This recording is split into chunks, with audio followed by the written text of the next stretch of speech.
Hi, everyone.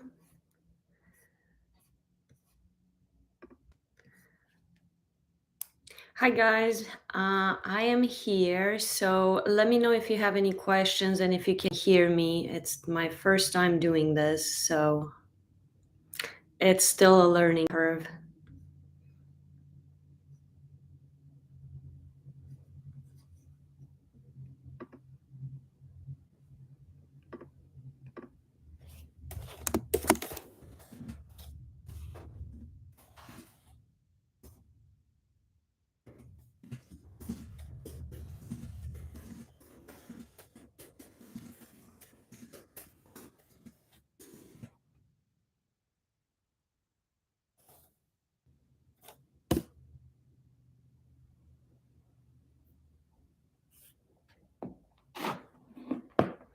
Well, hopefully, this is going to be a nice session, and I'm planning on actually doing this more often.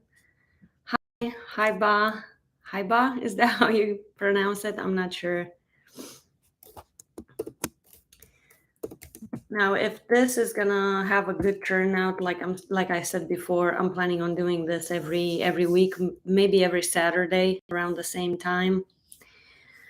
Again, this is for you guys. Whatever questions you have, I'm here to help. Also, for the next videos on YouTube, I'm planning on doing the beginnings, like a journey, my journey from the beginning, and also um, the mediums I'm using for coloring the illustrations as well.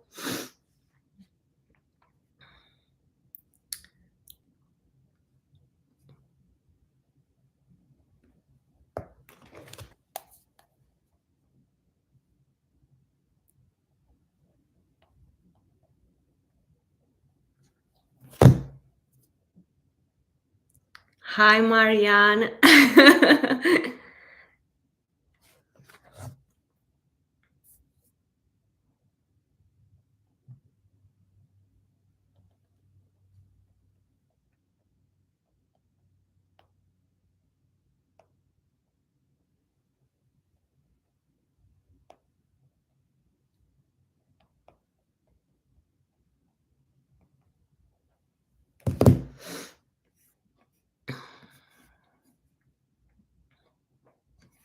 Well, not a lot of people I see.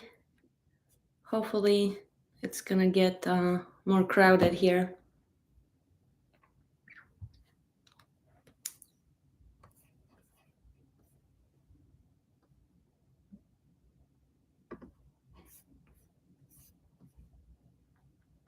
Also, I'm not sure if you're noticing this, guys, but Instagram just changed their algorithm, and it seems like only maybe 10%, if not less, than your followers and also my followers are seeing the posts.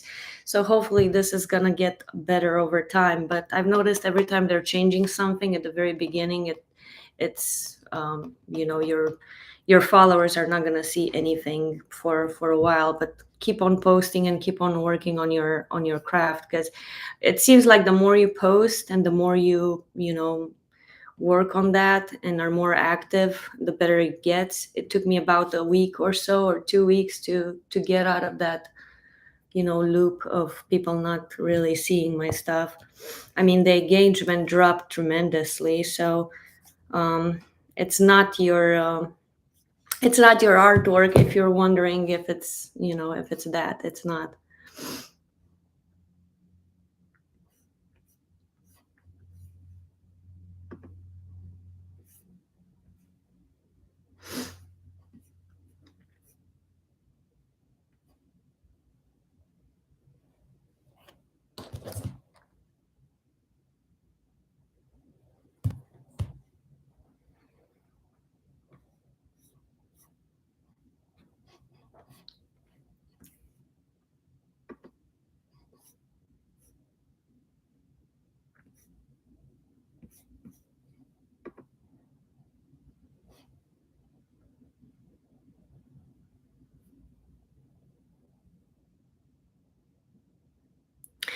Hi, hi, Ba. I use I for the For the types of pens, more practical in coloring, well, I would say I started at the very beginning with color pencils, which I don't really recommend like the regular ones. And it doesn't really matter if they're expensive or not, because with color pencils, you need a lot of layers to actually layer it on top of, layering. And then you take like this alcohol marker that's colorless, or baby oil, or even hand sanitizer, and you can blend those, but it's going to take a long time to actually go through the process. So what I started doing a few years back, I would just use markers as the base, like alcohol markers, and the more affordable ones are Arteza or Spectrum Noir, and they're great quality as well.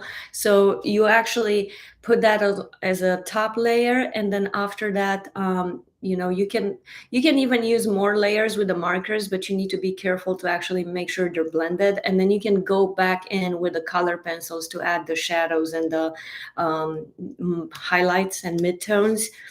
And then you can go back and blend those with the markers with that colorless blender. I think that's the fastest way. I hope this answers your question. And I have a bunch of markers behind me because I'm working on this piece over here. It's going to be ready here shortly, but I can show you what I'm talking about.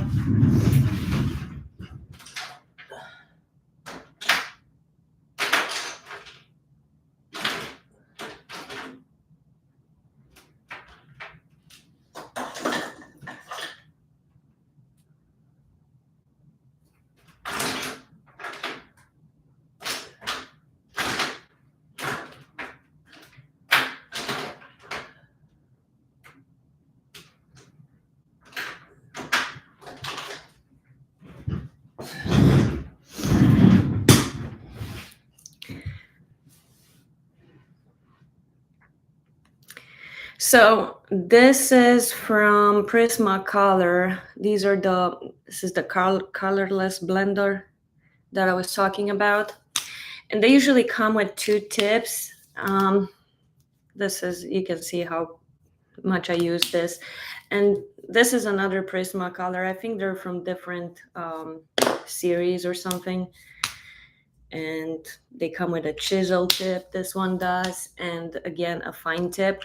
I would strongly recommend, if you're at the very beginning of your art journey, or I would strongly recommend the ones that have the brush, because it's easier to blend.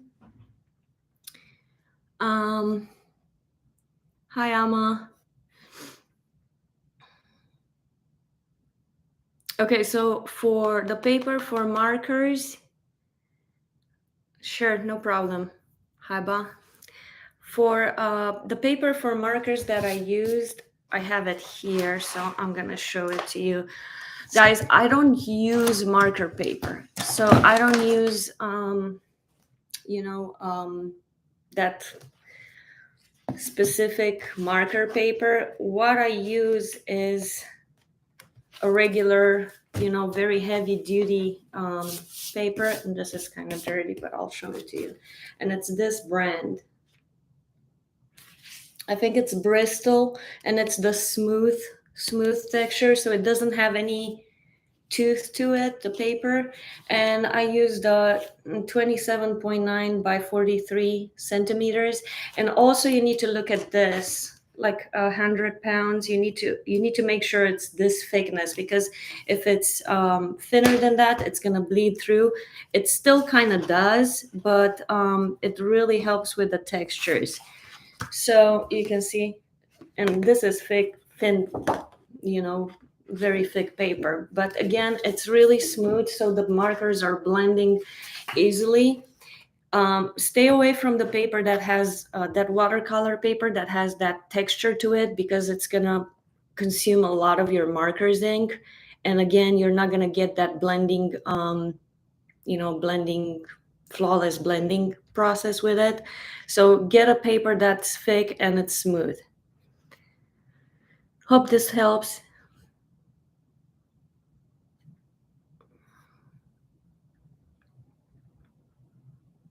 Hi, Stephanie.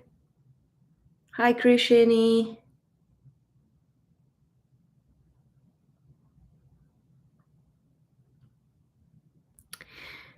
Krishni, I'm not sure I understand your question.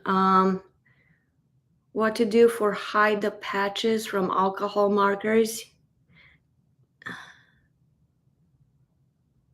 Oh, if any markers give patch, so it's dark, the shades. Do you mean when you're blending and it doesn't really blend seamlessly, like it leaves those marks, like in some areas it's darker and other areas is lighter? Okay. Okay, so you really need to be careful because I think that's happens because it's happened to me at the very beginning. It happens when you're not using the two shades that are kind of close to each other. So if you're using, I'll give you an example here.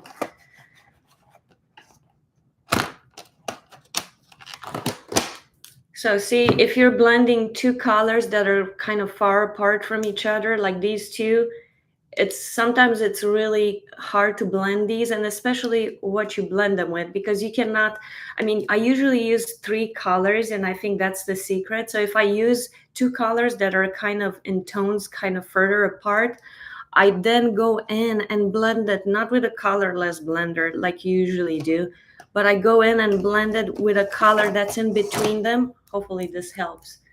So I go in with this color here and blend these two. So I put a layer of the lightest, which is this, and then you go in to add the dark tones, which is the darkest, and then I go back over everything, over all these two with the mid-tone, if that makes sense. And that's hopefully that's gonna help, because if you go with a colorless blender on top of only two colors, it's not gonna blend it, especially if they're further apart from in colors. They're not very close to each other. Hope this helps.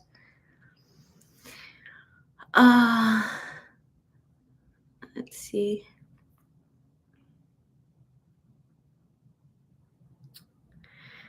Stephanie, a good range to start selling fashion illustrations?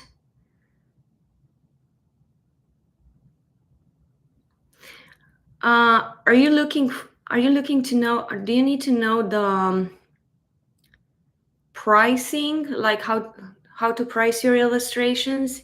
Because to be honest, I don't sell them, like the ones that I'm posting on Instagram. Okay, the ones that I'm posting on Instagram, they're not for sale. And I don't know if you've noticed, guys, but I don't have a website either. So that brings me to the next thing. Like, if you're looking for prices for commissions for like work that you're doing for people, to be honest, I haven't done that in a while because I'm trying to focus more on the brand side, because that's, to be honest, that's where the money is. But right now, at my skill level, I would not charge anything less than $350. And that includes usually two revisions and does not include a background. So, anything, if they want a background or revisions or anything like that, I'll make sure, I'll let them know. I'll let them know at the very beginning, so we don't have any issues down the road. Like a few years ago, I think I was charging, maybe like 5-6 years ago, I was charging 200. So I don't know. I hope this helps. Uh,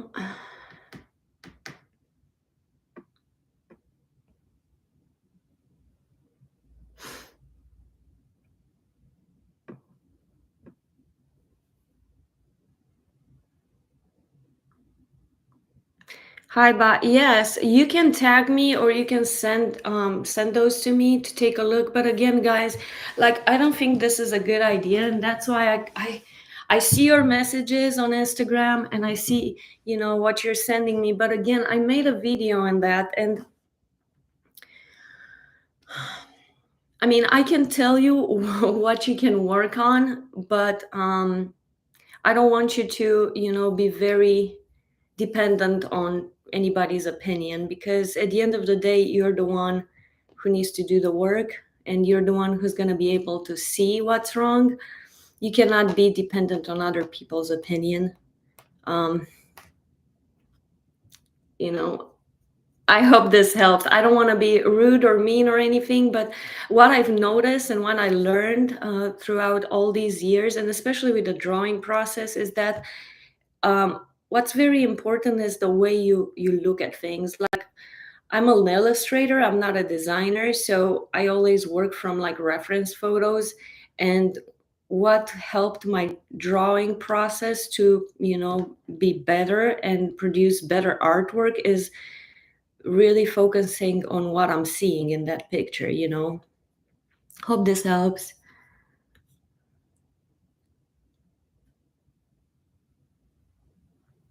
Krishni, yes. The illustrations that I'm drawing, like the one I showed you over there, and the last ones that are on the Instagram, the silhouette is actually hand drawn, and then I use Procreate to create the backgrounds.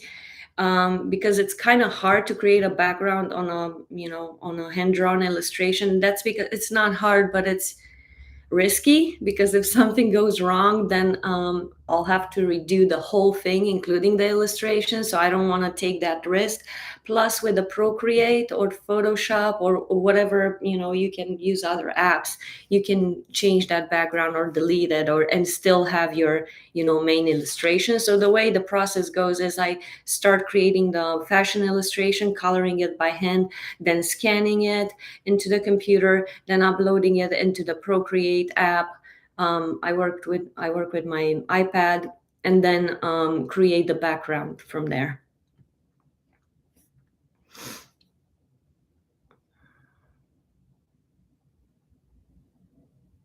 Hi, Ranishka. Good morning. Hi, MK.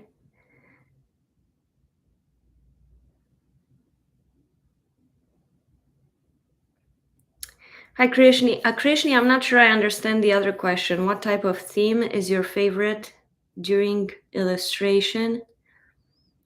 Like, are you meaning what designers I prefer when I'm illustrating, or I'm not sure.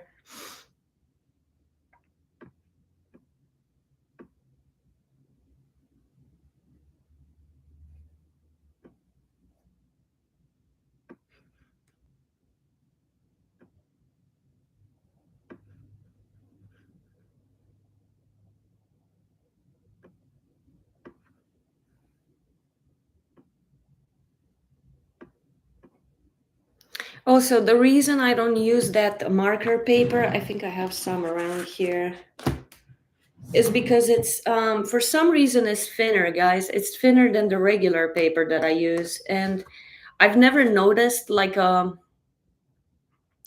a difference, like a huge difference, to where, oh, I'm going to use the marker paper and now my artwork is going to look exceptional just because I'm using marker paper. No, it doesn't make any difference. To be honest, I don't even like the marker paper, because to me it feels like it doesn't hold as many layers, especially because I'm working with color pencils and markers, and sometimes I use the watercolors too, like a watercolor pens on top of everything else.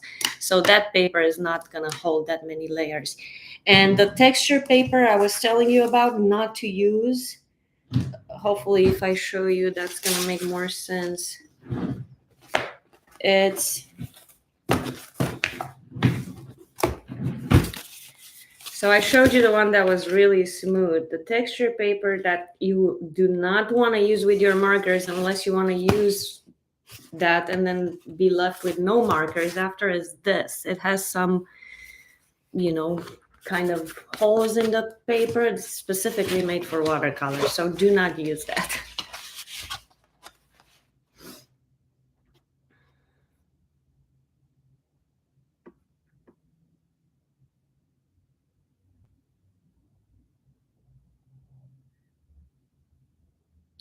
Okay, so the season or environment stories. Well, again, there is like I said before, like when I'm looking at pictures, and especially Pinterest is my biggest source of inspiration when it comes to illustrations. And being an illustrator is actually taking that, that existing gown that you see online, or a picture of it or whatever, and then making it your own. Like if the gown is, fluffy, you make it fluffier, and then you create a background that's gonna go with that particular gown, or you know that's going to tell a story. So what I look for in the pictures that really inspire me are the ones that are more voluminous, so the gowns are bigger, because that's gonna stand out on social media more than something that's form fitting. I also like a lot of gowns with a lot of details, and Zahir Murad is one of those designers that has these beautiful, dreamy like gowns, and it has a lot of, details and trim and, glitter and everything to, to want make you want to click on that. So that's what I'm pretty much more focused on. Hope this makes sense.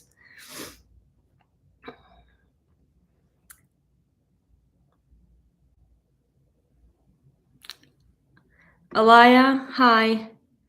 I think I just answered that question for inspiration. Pinterest, guys. Pinterest is the best source of inspiration out there. Yeah, Krishni, with detailing work, it's a sword with two sides. I don't know how to say it, but it takes a lot of time. So for me to finish an illustration from start to finish, including the background, sometimes it takes me 2 days.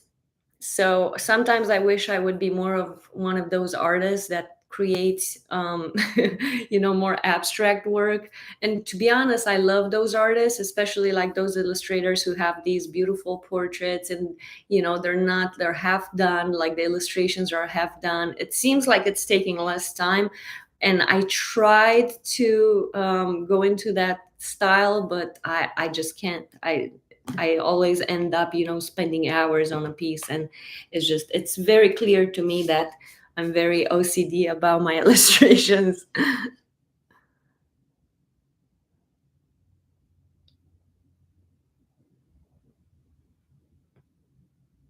Hi, Stephanie.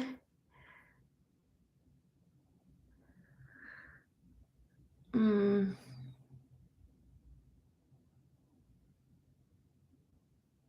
Yes. So I do draw other things, and here's the thing: just create different. This is for Stephanie. Just create different accounts on social media. I did that, so I do have two accounts because my main page is focused on fashion illustrations, and then once you start creating that audience, they're gonna know you for a specific type of work, and you don't want to mix them, because then everybody's gonna be confused. So create a different page. And I did that. I do have two Instagram accounts. The second one, the one I just started a few months ago, I'm not gonna be so present there, but then when I want to draw something else, then I have somewhere to post them on, and that's gonna develop into another type of audience. But don't draw illustrations, fashion illustrations on an account, and then draw apples and flowers and put it on the same account, because it's not going to work.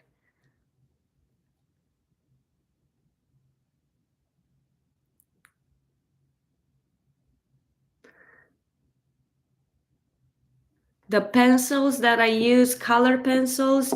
So there are the Faber-Castell, they're behind me there, and those are oil-based color pencils. And then there's Prismacolor, which is more of a wax-based, I think.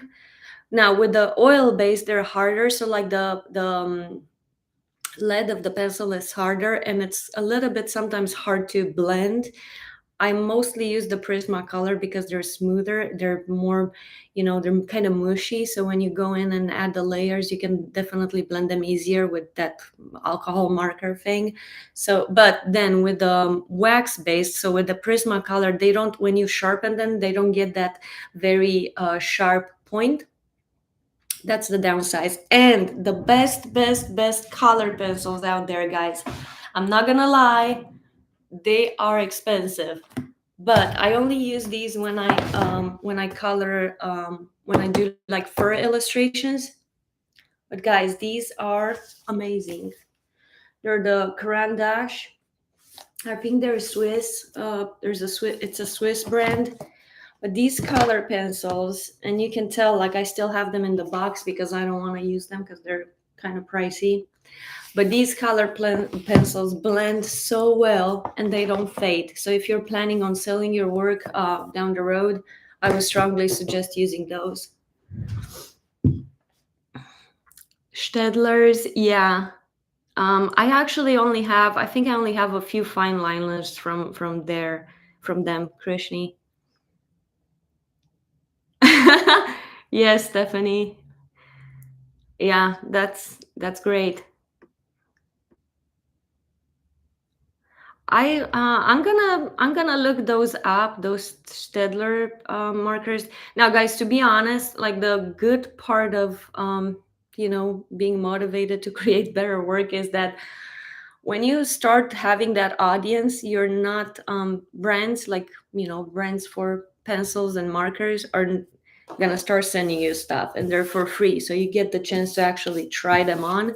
Um, all the Arteza and Prismacolors, I got no Arteza and Spectrum Noir. Those all I got them from the brands. So they're sending me stuff to try them on, and I was really impressed with the Arteza ones because I was not expecting them to be so high quality. I don't have Copic markers, and to be honest, I think they're a waste of money, especially with they were good back in the day when there were not a lot of brands that were making those markers with a brush tip. But right now, to be honest, I think they're not worth the money. There's better brands out there, more affordable, same quality.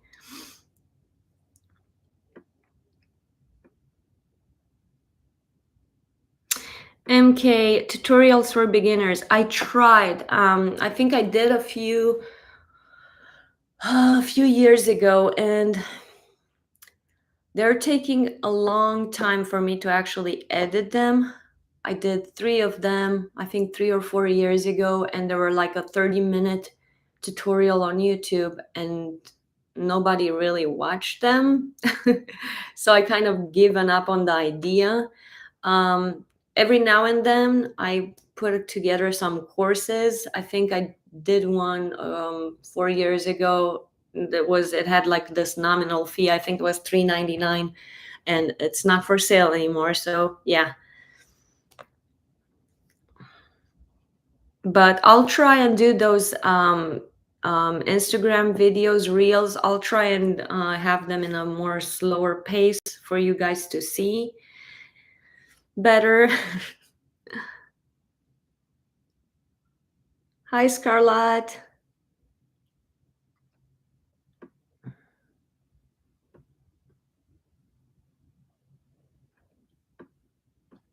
And with creating different type of art, guys, like if you really like creating fashion illustrations, but then you like creating something else, just go for it. I mean, how are you gonna know what you're really into? I mean, we all know we like art, but like at some point, even for me, like I have 2 weeks of drawing consistently fashion illustrations, and then I'm just burnt out. So that's why I created the second Instagram account, because sometimes I see these pictures of like beautiful, textures and just the sleeve of a dress or a shoe or boxes, pretty gift boxes. And I love drawing those too, but there's nothing wrong with actually, dividing these areas. Plus, it's going to keep you more mentally sane.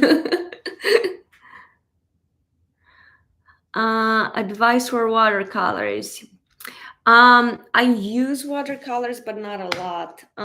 It's funny because at the very beginning of my journey, like the first year, second year or so, I only used watercolors, but I had no idea of what I was doing there. So I was using them as colored pencils, if that makes sense. So I was not putting a lot of water in, and I mean, it was just a mess. But for watercolors, right now, how I use them is, and I use these. They're like, again, the Arteza brand. Guys, this is not sponsored. They're not paying me to promote their stuff, but I really like them because these watercolor pens, they already have like a sharp, point to the brush, and you also can dip it in the water, and then this color becomes more lighter. And the way I use them is I don't use them by themselves. I use them with markers. So a layer of markers, then a layer of watercolors, and then I add the color pencils if I need more darker areas and so on. Sometimes I use watercolors. And I'm trying to see if I have something over here to show you that. Oh, I do have some. I like these two, the Wisder and Newton, and they're not. I mean, guys, with watercolors you can go, cheap. You don't have to. Like I have a bunch of stuff, and I use them occasionally. Oh my God, the watercolors that I would never recommend are watercolor pencils, and these are one of them. I don't know, guys. I don't know how to use them, but these are terrible. Like, and I don't get it with watercolor pencils. It's like, you use them as a pencil, and then, but you have to be really careful not to push too hard on the lead on the paper, because when you go back with the brush, you still see those marks of a color pencil underneath. That's why I'm saying, I'm like, I will never use those again. Hope this helps. I wish I was more helpful with the watercolors, but I don't really use them that much.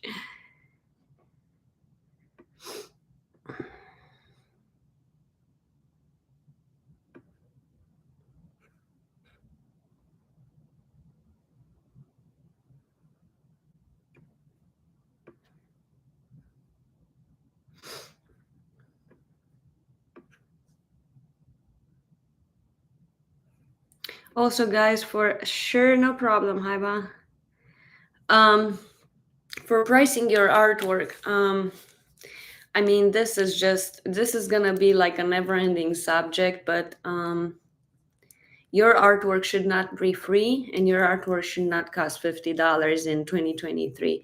And to be honest, guys, I was like thinking and thinking about it, and I understand like you're from different countries, and the cost of living is different, but I think it would be such a great idea if there was like a union, like like a workers union, so everybody would charge the same thing. Because for some reason, artists, and I get it, I was there before, like I really love drawing, I would do it for free, I did it for free for so many years, but that doesn't mean that my time when I'm at a certain level doesn't cost something. And again, it should not be $50, it should not be free.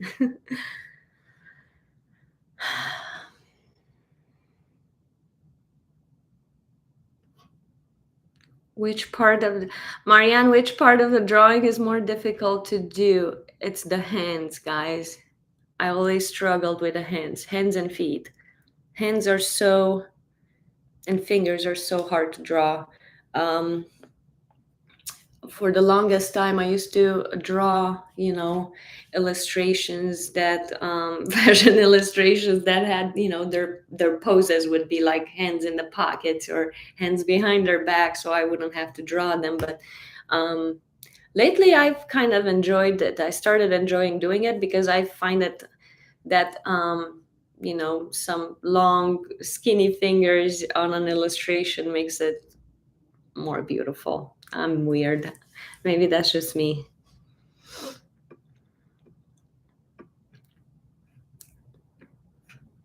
Okay, so that brings me back to the pricing part, because that bothers me, because I'm seeing online, and I do look at other artists work because I like art, and I always think that I have something to learn too, just like you. So I I'm seeing all these beautiful watercolor illustrations that are just like absolutely gorgeous. And I remember, I'm not gonna give her name or anything, but there's this girl, I think she's an artist from Russia, and she even had it in her main profile that her pricing was anywhere. I think it was 50 to $100, and that was like 2 years ago for one of her artworks, and that was a commission, guys. So that was like a ordered kind of artwork piece, and that's just not right. I mean, I don't know. I think if all of us would actually stick to a price, and a higher price for that, for that matter, I think it would be easier for everybody out there to actually make a living out of art, because I think that's the problem. I think that if we like what we're doing, we think we're willing to take, the lower pay rate, and it shouldn't be like that. Like art, like any other career, it's a skill. I mean, I've never thought that you're born to be an artist, and I never thought that anybody is more special than anybody else just because they can draw, because I know how much time I'm putting in my artwork, and I know how how many compromises and sacrifices I had to make along the way. So, it's all a skill. No more questions?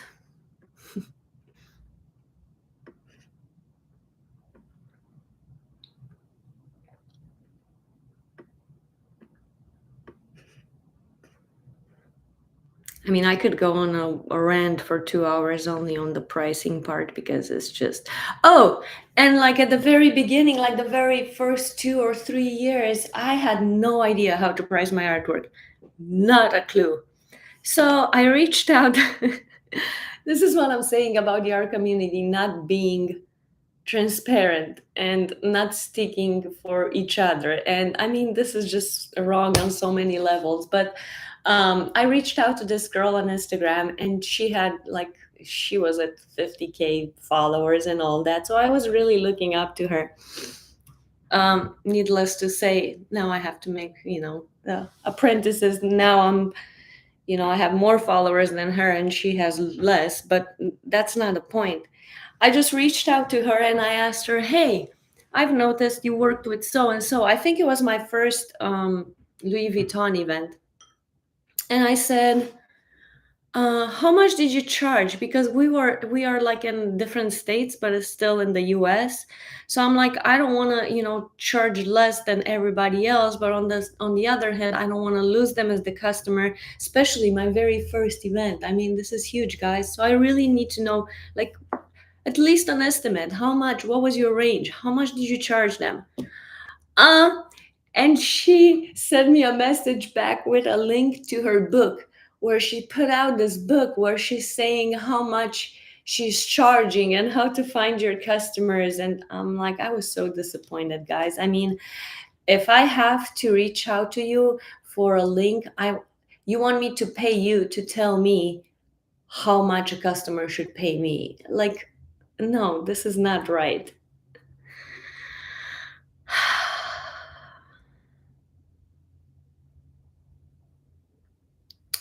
Monica, hi. For brand name for what? For markers or colors or color pencils?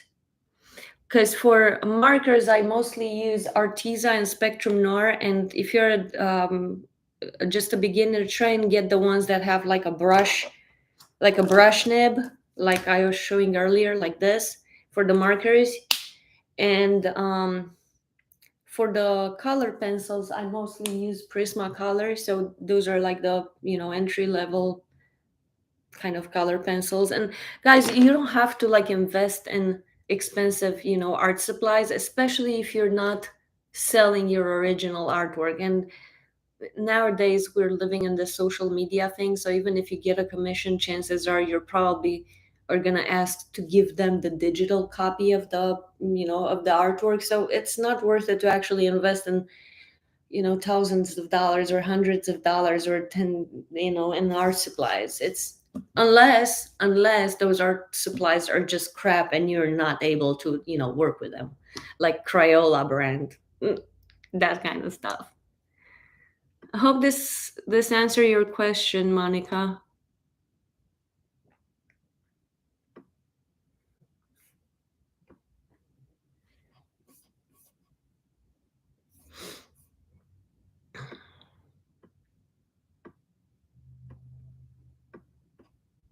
Also, guys, try and practice every day, because it's really important. Like, I cannot stress enough how important that is. If you're just drawing now for 2 minutes, and then take a break of 2 months and then come back to your drawing, it's not working out. It's not going to work out. It's going to take you longer to actually get where you want to get.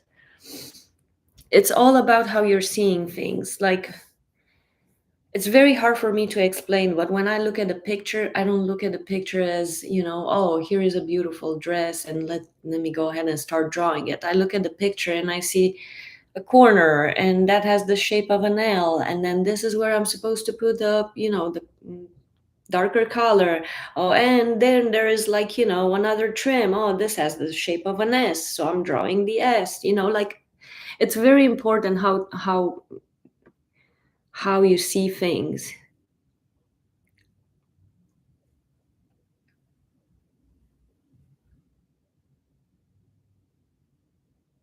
I started drawing when I was 5, but again, I mean, don't we all draw when we're little? I think it comes down to when do you stop drawing, I mean, if you keep drawing since you're a kid, and keep drawing in your teens, and keep drawing in your adult years, I think that's where the difference is, because we are all drawing, right?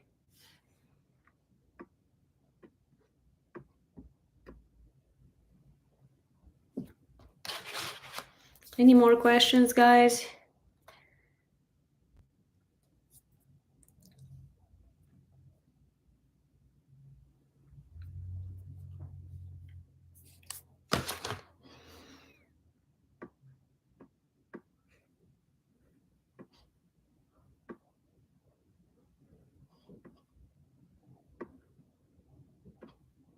Also, a great source of inspiration is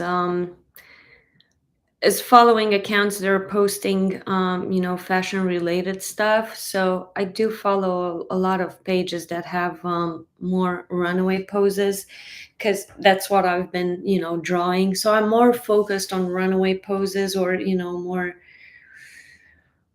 stationary poses, rather than the ones where the model is sitting in a chair or anything like that. So, because it's easier for me, it's easier for me, and it's faster. I could do the other poses as well, but I've noticed that they're not as appealing as the other ones, maybe because people really got used to that kind of style. I don't know.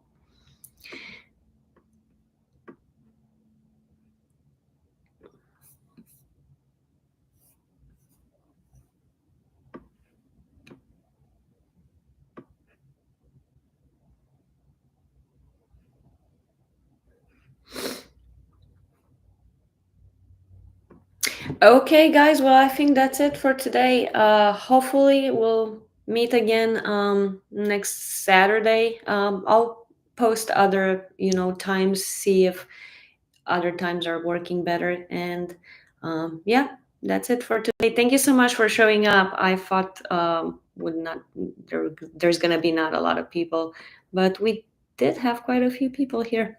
So have a good day. Enjoy your weekend, guys. Bye bye.